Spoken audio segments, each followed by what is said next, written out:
বেলা ১২টায় চানখারপুলে নিরস্ত্র ছাত্র জনতার উপর চাইনিজ রাইফেলে মুহুর্মুহু গুলি ছুটছে পুলিশ। খোদ রাজধানীতে দিনে দুপুরে বৈষম্য বিরোধী ছাত্রদের ঢাকা টু লং মার্চ ঠেকাতে ভারী অস্ত্রশস্ত্রে বৃষ্টির মতো গুলি ছোড়া হয় নিরীহ ছাত্র জনতার উপর।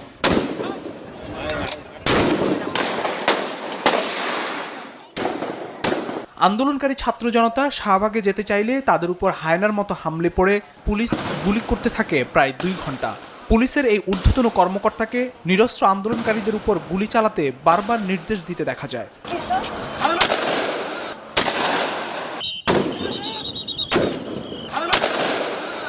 পুলিশের ৪টি বিশেষ ইউনিটের কেউ একাধারে গুলি করছে, আবার কেউ আন্দোলনকারীদের পিছু হটাতে মারছে টিয়ার শেল ও সাউন্ড গ্রেনেড।